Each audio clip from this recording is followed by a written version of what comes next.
Right. Awesome stuff.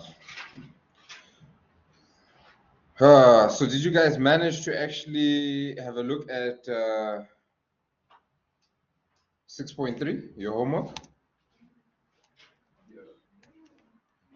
Honestly, how many people managed to get through it?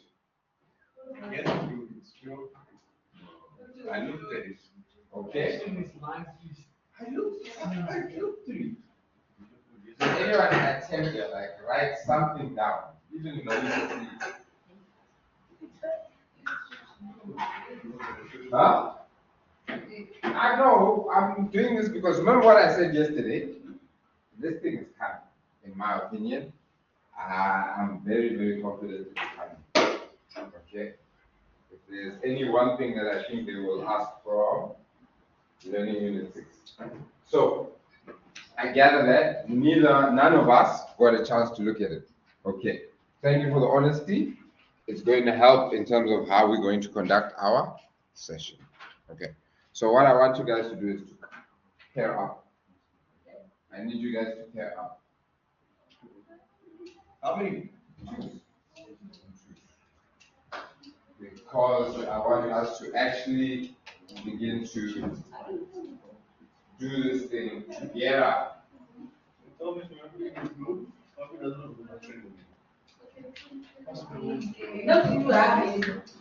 Come, guys. We only have 2 sessions.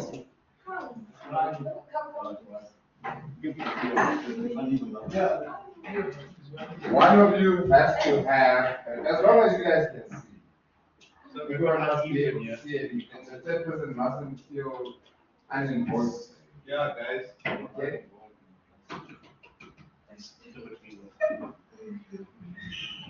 You say like that. I don't want to. Okay. So first things first, let's go to example, what is this? 6.4 on page 151. Before we even jump into this exercise. Okay. Right. And you're going to see the connection between expected value theory and then obviously decision trees. Okay. So when looking at example 6.4, it says the following. The management of whether Pty Ltd is deciding whether to expand its factory, right? The cost of expansion is 2 million, okay? If management decides to do nothing and the economy remains strong, the revenue of 3,500,000 will be generated. If the economy is bad, then revenue of 1,500,000 will be generated. Okay? If management decides to expand its factory and the economy remains strong, the revenue of 6,500,000 will be generated. All right? And then the economy, if the economy is bad, then the revenue of 2,500,000 will be generated. There is a 40% chance of a good economy and a 60% chance of a bad economy. Okay, right.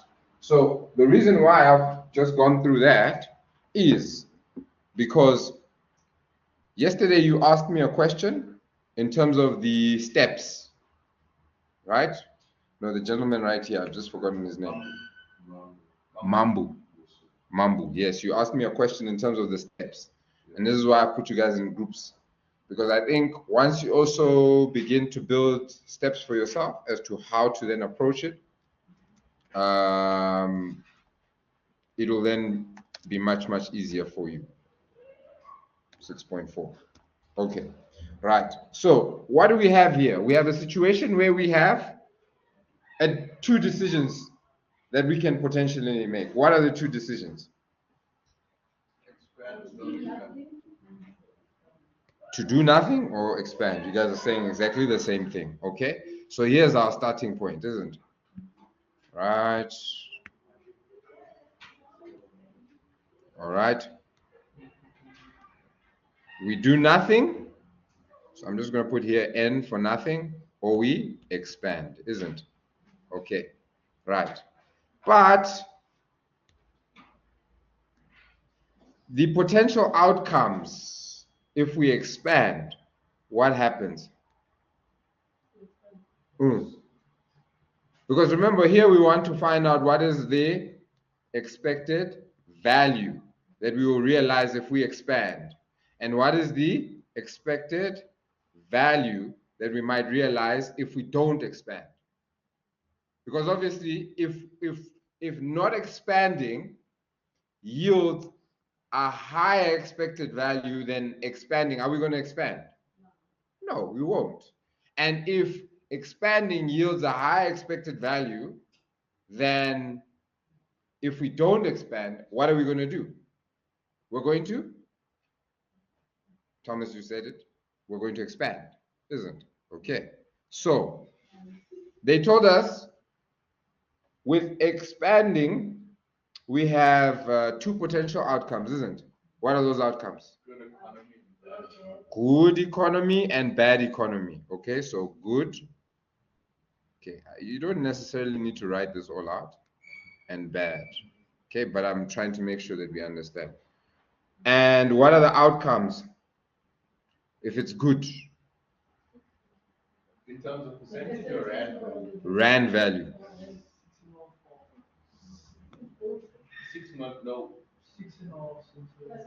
Oh, yes, sorry. I'm writing if we do nothing. Sorry. 6.5, huh? Okay, and if it's bad? 2.5. 2.5. Okay, right. 3.5 and 1.5. 3.5 and 1.5. Okay, cool. Awesome stuff. Now you can tell me about the probabilities. What are the probabilities? Here, let me just write here G for good and B for bad. 0.4 for what? Good. And the other one is 0.6. Ne? Because we know probabilities all need to equal to 100 or 1, isn't it? Yes. Okay. Right. So 0.4 and then 0.6. Okay. Right. And then obviously from here, in order to find our expected value for either of these choices, what do we then need to do? This is when we now calculate what? The expected value. How do we calculate expected value?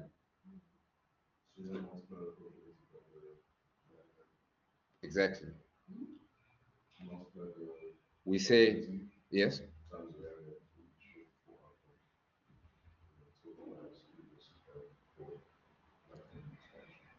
So in other words, if we call this A, or let me be consistent with what they do in your book. I think they call this 1 and they call this 2, if I'm not mistaken. Okay? So if we now want to get the expected value for 1, we then need to say is equals to the probability of 0.4 times 6.5 million, okay, plus the probability of 0.6 times 2.5 million. That's going to give us the expected value at 1. Okay, to get 2, we're going to do the exact same thing, 0.4 times 3.5 million plus 0.6 times 1.5 million. 4.1. Which one? First one. 4.1 million rand. Okay, and then the second one, anybody has that for us?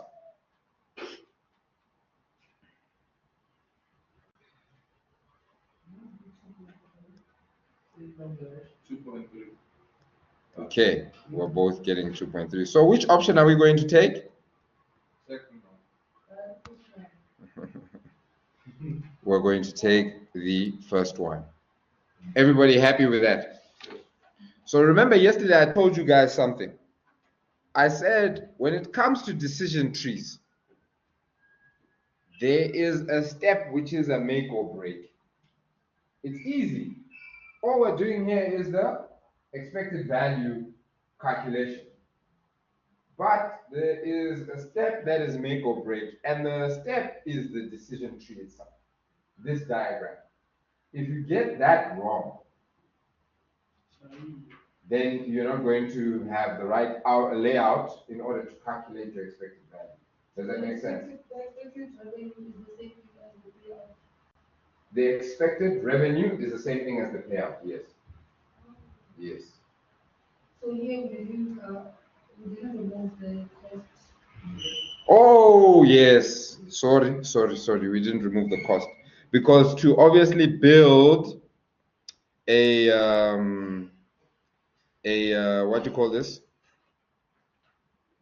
Sorry, in order to expand, there's obviously going to be a deduction of 2 million, isn't? They said it cost 2 million. So that's going to set us up at 2.1 million. And then were there any costs in terms of doing nothing? There were no costs. Also, actually, you're actually right. I thought you were being sarcastic. We're going to pick option 2. No, I was. Okay. I'm not gonna lie, I was. All right. Okay. All right. I think, like I was saying when you guys asked me earlier, it's these details that make finance to be a little bit more challenging than 2A. Okay. But now we get the point. And this is why I've set you guys in groups, because now I want you to then begin to look at exercise 6.3, because we now need to build our decision tree number 1. Okay. After building our decision tree, we then need to take the time to do the calculations to find out the potential expected values that we might realize depending on the choices taken. Okay. So maybe let's just read through that together, then you guys can get cracking on that. Okay. And then we'll give ourselves time, and then we'll do the decision tree together, and then I'll give you guys time again to do the calculations, and we'll proceed like that. So, what is going on here in 6.3? Under the required, it says, draw a decision tree based on the information above and determine whether the company should manufacture the existing product or manufacture the unrefined range, and which type of equipment to hire. Okay, so there's quite a few things going on here. Okay, Bananarama Ltd currently manufactures banana loaf. Okay, so that's what it's currently doing, using refined inputs, sugar, flour, etc. The company is considering introducing a new product, wholemeal banana loaf, to be launched under the branding unrefined. Existing ovens are used to make the existing range of banana loaf and could be used to manufacture the unrefined range. However, in order to adhere with the manufacturing standards, the unrefined range needs to be manufactured using new mixing equipment.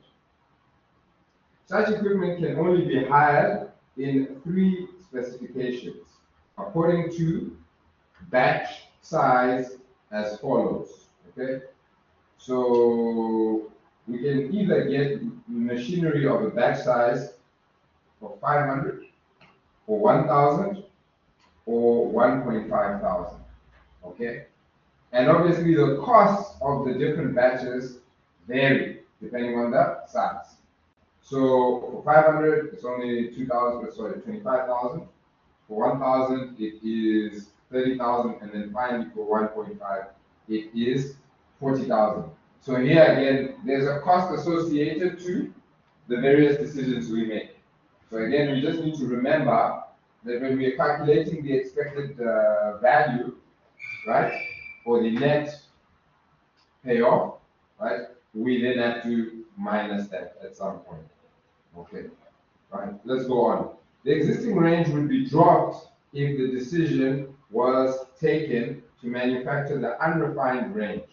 The existing range currently earns a contribution of 200,000 per annum. Okay. Okay, so here, very important, the existing range.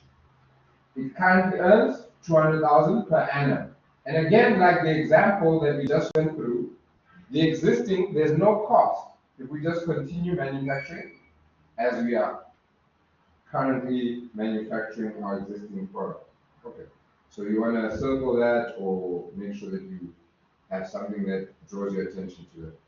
The expected market price per unit of the unrefined range is 60 cents per unit. Okay? So the expected price, in other words, the expected selling price, okay, of the unrefined. And this is obviously the product we are looking to produce if we do take on this machinery or the new product we might start selling. There is an equal probability that demand for the unrefined range will either be 720,000 units or 1,200,000 units per annum. So if they say there is an equal chance that the demand is 720 or 1.2 million, what are they basically telling us? It's 50-50, 100%. Okay? The following expected variable costing schedule has been provided. Okay? So there you've got your batch sizes, then you've got your demand. There you can see when they say either, again, they're referring to whether we're talking the 720 demand or we're talking the 1.2 million. The probabilities remain the same for the 500 batch size. Then for the 1,000 batch size, same thing. But however, when it comes to the 1,500, they're saying for 720,000, the probabilities are as follows: 0.25, 0.15, and 0.60. Whereas with the 1.2 million, the probabilities are different. So you've got 0.55, 0.15, and 0.30. Okay. Then finally, we see there in the first column, we've got the cost per unit. Okay. Why is this relevant? Why are they giving us the cost per unit? So to segregate the batch sizes. So you multiply, I think, the 500 as a percentage of the associated cost per zone. And that's for the expected value in that particular.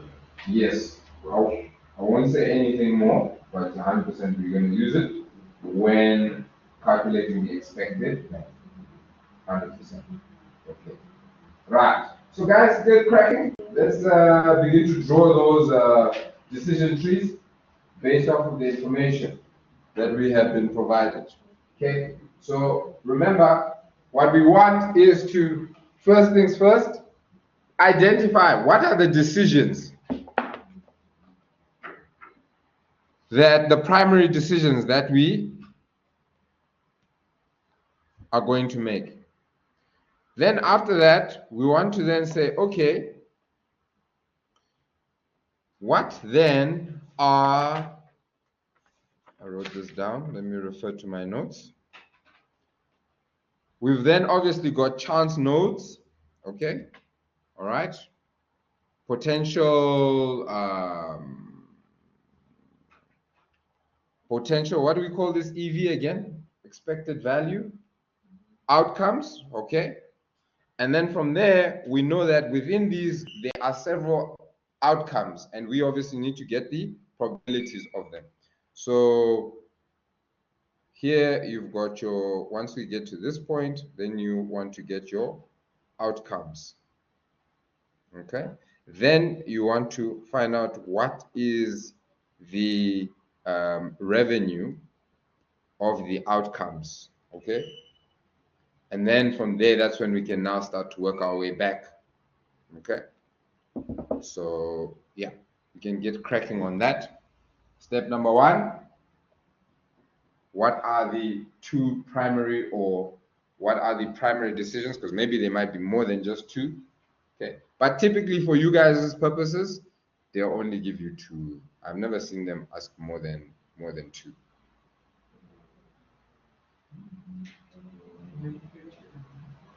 Please don't check the back of the textbook. It's defeating the purpose. That's why you're in a team. Discuss. Try and identify.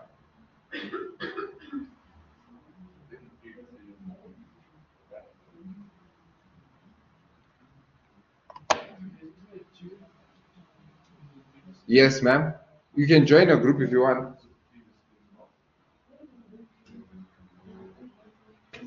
I'm coming.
Yes, yes, yes.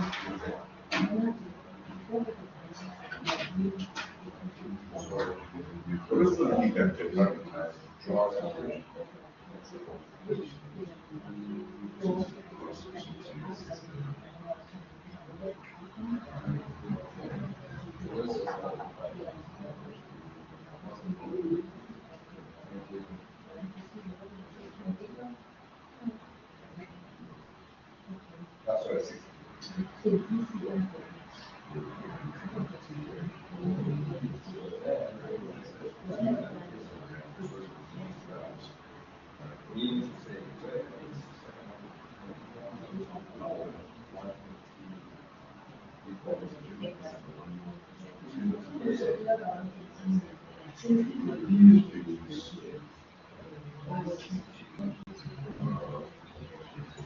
Yes. There was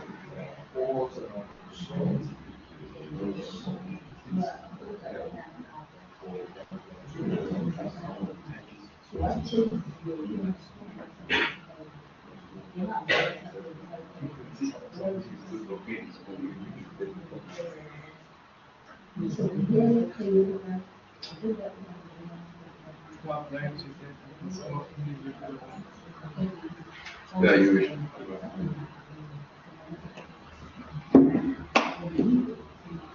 Let me go and get the tests.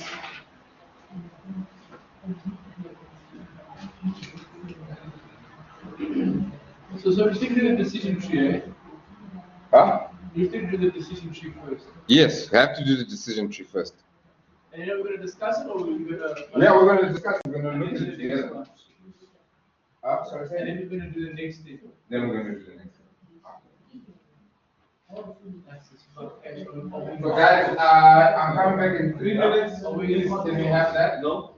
The decision tree. Drawing circles and squares and. Please don't check the back of your textbook. Please, not your girlfriend's words. Use your girlfriend. It's alright, so what is happening? I'm on the easy. I'm listening easy. Yeah, together. No, he basically said, well, you. No, I didn't. It's clear. Check. Yeah, there's a I thing didn't. called disappearing. I didn't.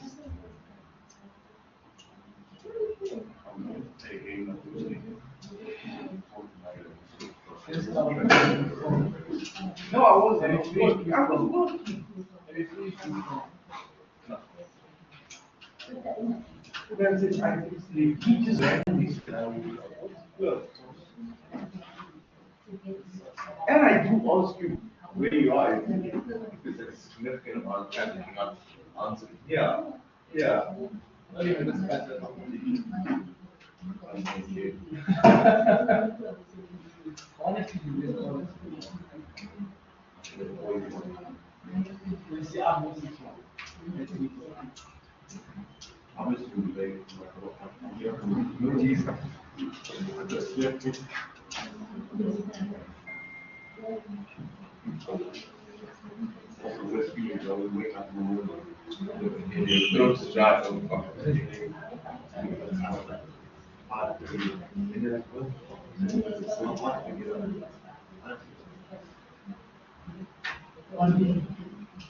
Someone bothers April 6th. So now what are you going to do then? Oh, then.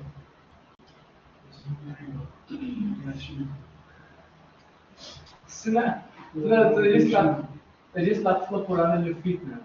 Nah, just it's good to crease. Oh, it's hard. I mean, it's loose. That's all you issue. No, it's not.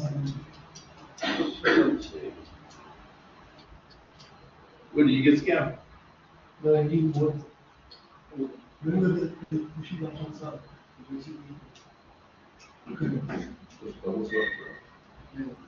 Just put newspaper in the front. That's the issue. No. But I feel like you've done that though.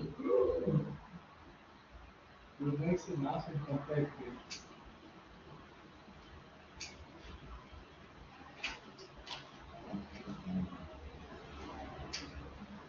I should have trusted you. You people in the most honest test.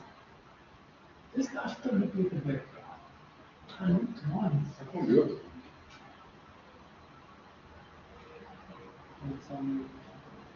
How much Jesus do you have? Doesn't look like this. Eh? I want to raise salt.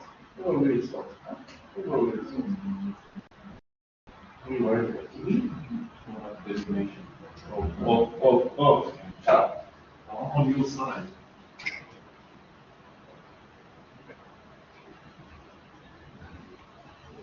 Yes.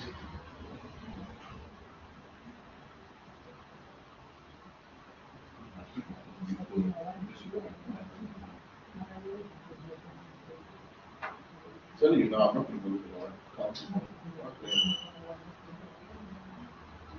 What she says, they want to I'm still not going to get it. You could just taste it. It's fine. It's like passion. Now, why was this really so important? I didn't even think it's freedom. Big hospital.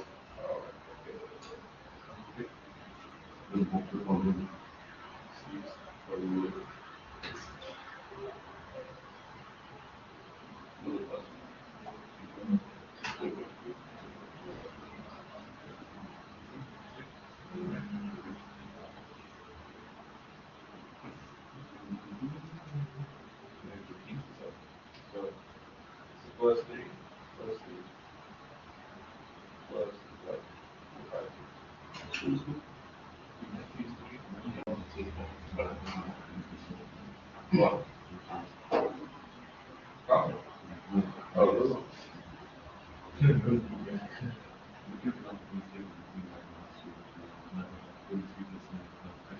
someone else as well.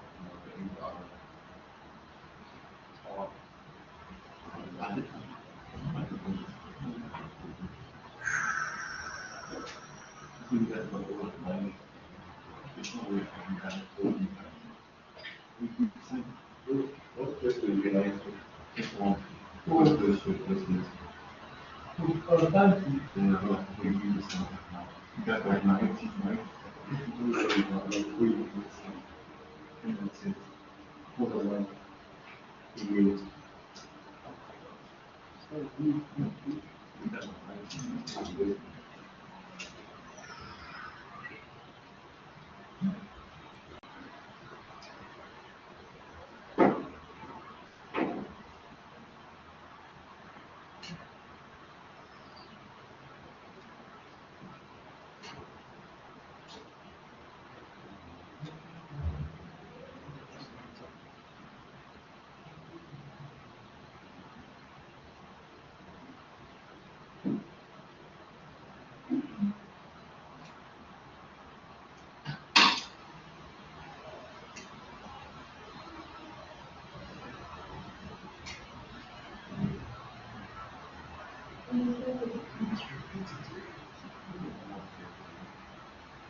I would.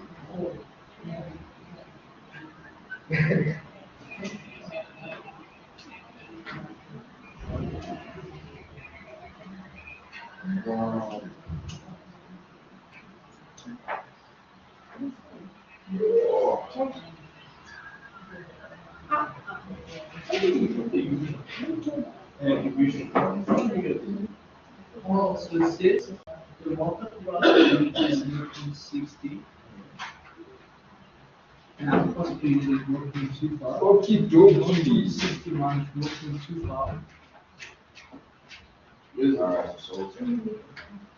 Okay, so you guys can take your scripts in the break. Let's just quickly um, 85, 70. look at what we should have for our decision tree.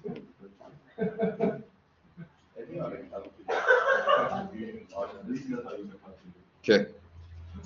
Where's my pen? So again, what are the two decisions that we need to make here? Or what are the key decisions that we need to make here?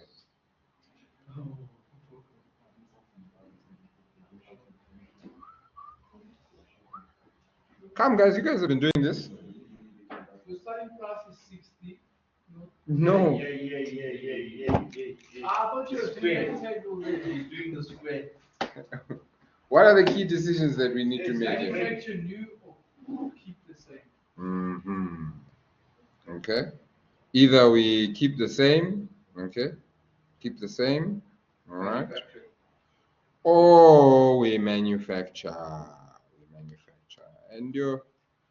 and within manufacturing, what are our alternative batches? We have 500. Yes, there's 3 alternatives. So there's the 500. Okay. And then there's the 1000, isn't it? Yes. And then there's the 1500. Okay. Are we done? Is this all we need to do? No. What else? Split it again with the 50-50. Okay, yes, there's a 50-50. in terms of demand. So here we've got 720K and we have the 1.2 million, isn't? Likewise, here we have 720K and we have the 1.2 million. And here as well. So take your time when doing this, because one thing I can see, hopefully they won't do this in your exam, but there's a lot of information within that question. Okay, so then at these respective okay, we also know that there's a 50% chance of each happening here. We could have done this later, but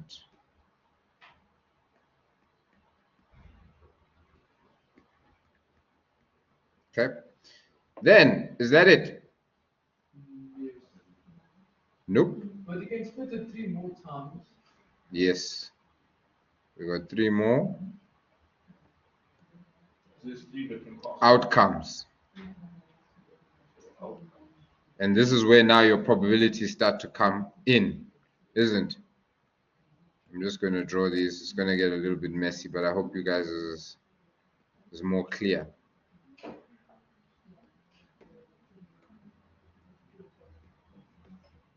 Okay. Just want us to draw the decision tree. So this is where now you look at batch 5 and you would then say, okay, under batch 5, they've told us that under either demand, whether it's 720 or 1.2 mil, the probabilities are as follows. And maybe let me change colors now. So we've got 0.2 for the first outcome. We've got 0.2 on that as well. Then, or for the next one as well. Yep.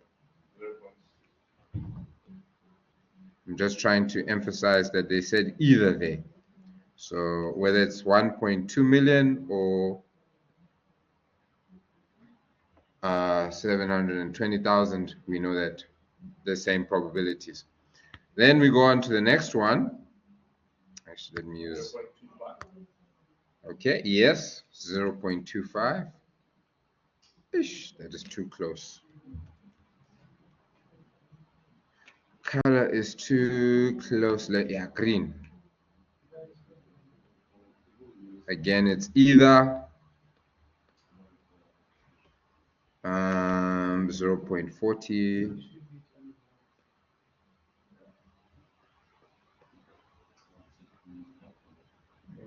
Okay, and then finally 0.35. Oops. 3.5. Okay. And then for 1.5, we got different probabilities. Can you see that? For 720, they've told us 0.25 for the first potential outcome, and then 0.15. Sorry, I'll change this now. It looks like, and then 0.6. Thank you very much. Next one. 0.55. And then 0.15, and then 0.30. Okay, now you have drawn your decision tree. Okay, you've drawn your decision tree. Okay, so guys, let's take a break at this point, and then we will continue with this here thereafter.